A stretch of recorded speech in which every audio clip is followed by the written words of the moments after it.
got the win they needed. Neymar was in tears when he left, limping out of the place with an injury to his right ankle. Late on in the game, let's hope we see him again soon. Having said that, Brazil, did they live up to their favourites tag? First half they didn't. Watching the first half in the stadium, I thought Serbia were aggressive in their defending. You know, when Neymar would try and receive the ball, they were going right in on him. And they struggled first half, but second half, you know, the big players turned up, and Richarlison taking his second goal, great. But the first goal, Vinicius, you know, he was the key man for me, not Neymar. Vinicius Jr. taking people on. That electric pace that defenders can't handle. Yeah. So he was the big player for me. Now, you say their big players turned up. Is Richarlison, in your view, one of their big players? When I look at Richarlison, for instance, first half, for me, he done nothing. You know, he worked hard, he tried to press, but then he's come up with 2 big goals. I mean, his second goal, bad first touch, but it's set up nice for him. And not many players take on that shot. You know, to take that on shows the confidence he's got in that Brazil squad. And he could end up being one of the star players of the tournament. I mean, at the end of the day, Gabby, when you look at Richarlison, you look at what he did last night, sensational. I mean, pictures of him in every newspaper in Qatar this morning. Is he likely to end up world class? Is he going to reach the dizzy heights we think he I don't think he can. I don't think he will ever be world class. When I look at him, he'll have a game like that today, but then he done it for Spurs. You know, sometimes you'll have these great games. The next game you think he's ordinary. So I don't think he's going to go to that elite level, but I might be wrong, like I am with a lot of stuff. Ordinary? In certain games he has. Do you think he's done amazing every game he's played for Spurs? I think he's better than ordinary. Some games he's been ordinary, for me. Alex, who's to say he doesn't emerge as the headline maker of this tournament?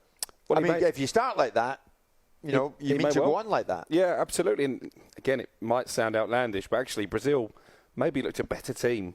You know, when Neymar stopped dropping deep into midfield, he spent too much time for me dropping deep into midfield, and it was only, you know, really in the latter stages they showed their quality. But it feels like the World Cup has arrived, doesn't it? When you get a Brazil victory, there was a big Brazilian contingent last night. I feel like this tournament is really underway now. I think so, Simon. That's right. In our hotel last night, they gathered in huge numbers to watch it, and they were all happy that they got the win they wanted. Yeah. Any which way would have done. We also saw a very vociferous bunch of Argentinians who I couldn't quite work out why they were being so vociferous.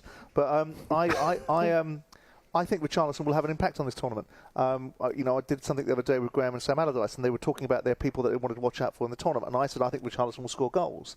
And we were talking to someone this afternoon. We were talking to an old PSG player, Maxwell, who talked about the perspective of how Brazil will potentially like to play with Richarlison and Neymar, and that would be a better partnership than potentially Jesus. Yes. So it's proved. I mean, the second goal was a top quality goal. He's got 2 goals. He's in the tournament. He's going to be full of confidence. And apparently, despite the fact that he might look a little bit of a character that might be, they like him. They like him. Yeah. They like him. They think he's a really good boy, a really humble lad around the dressing room. So he's up and away. So, you know, when I looked at it a week ago talking about Richarlison, I was sort of laughed at by Sam and Graeme. But here he is with 2 goals. And I think Brazil, like other teams, are in this tournament now. Argentina haven't started well. Germans haven't started well. The Portuguese have got a result against against Ghana. And the Brazilians are up and running against a difficult, structured, organised Serbian side that came to make it difficult for them. Simon, do you think he can get to that world-class stage? Well, I mean, depends. World-class, I mean, again, I'll bring Souness into the conversation. He talked about world-class being the definition of it, that you can get in any team. I'm not sure he could get in any team. I think he'll shine for Brazil because he's got good players around him and he'll work hard and he'll be there to score goals when chances come, but not world-class. No. It's a term we use a lot, but actually it gets thrown around, you can count the number of truly world-class players probably on one hand.